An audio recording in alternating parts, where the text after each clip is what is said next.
Hello friends, welcome to bliss cinemas. இன்னைக்கு நம்ம Tamil டப்பிங்கில் Amazon prime வீடியோவில் ரிலீஸ் ஆயிருக்க அரேபியா காதலி வெப் சீரிஸ் எப்படி இருக்குன்னு பார்க்க போகிறோம். வாங்க வீடியோக்குள்ள போகலாம். இந்த வெப் சீரிஸ் பார்த்தீங்கன்னா ஒரு மிஸ்ட்ரி த்ரில்லர் ஜானரில் எடுத்திருக்காங்க. இதில் மொத்தமாக பார்த்தீங்கன்னா 8 எபிசோடு இருக்கு. இப்போ இந்த வெப் சீரிஸோட கதையை பற்றி பார்க்கலாம். ஒரு கிராமத்தில் இருக்க மீனவர்கள் பார்த்தீங்கன்னா கடலில் போய் மீன் பிடிக்கிறாங்க. அவங்க சர்வதேச எல்லையை தாண்டி போய் மீன் பிடிக்க ஆரம்பிக்கிறாங்க. அப்போ பார்த்தீங்கன்னா பாகிஸ்தான் ஆர்மி வந்து இவங்கள பிடிச்சிட்டு போயிடுறாங்க. இந்த விஷயம் ஊருக்குள்ள தெரிய வருது. அவங்கள காப்பாத்துறதுக்காக அந்த ஊர் மக்கள், நம்ம ஹீரோயின், நம்ம கவர்மெண்ட் எல்லாம் என்னெல்லாம் பண்றாங்க, அவங்க அந்த சிறையில என்னெல்லாம் துன்புறுத்தப்படுறாங்க, கடைசியில என்னதான் ஆச்சு அப்படின்றது தான் இந்த வெப் சீரிஸோட மொத்த கதையே. இப்போ இந்த வெப் சீரிஸோட பாசிட்டிவ் ஐடியா பத்தி பார்க்கலாம். பாசிட்டிவ், தமிழ் டப்பிங் ரொம்ப நீட்டாவே பண்ணி கொடுத்துருக்காங்க. ஸ்டோரி பிளாட் வைஸ் பார்க்கும்போது ஒரு இன்ட்ரெஸ்டிங்கான ஸ்டோரி பிளாட் தான். ஆனா இதே ஸ்டோரி பிளாட்டை கொஞ்ச நாள் முன்னாடி தான் ஒரு படமாவும் பார்த்தோம். அதனால நமக்கு புதுசா எதுவும் இல்லை. பெர்ஃபார்மன்ஸ் வைஸ் பார்க்கும்போது நம்ம ஹீரோவா இருக்கட்டும், கயல் ஆனந்தியா இருக்கட்டும், எல்லாருமே ஒரு நீட்டான பெர்ஃபார்மன்ஸ் கொடுத்துருக்காங்கன்னே சொல்லலாம். இந்த படத்து மூலியமா இவங்க பேச வந்திருக்க அரசியலும் முடிஞ்ச அளவு நீட்டாவே பிரசன்ட் பண்ணியிருக்காங்க. முடிஞ்ச அளவு நீட்டாவே காமிச்சிருக்காங்க. மீனவர்கள் கடலை தாண்டி,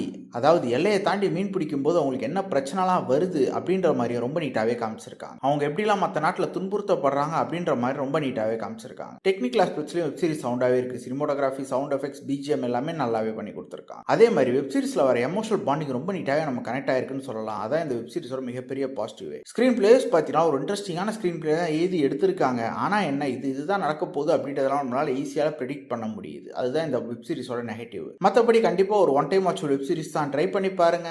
இன்னொரு வீடியோவில் சந்திக்கலாம். தேங்க்யூ.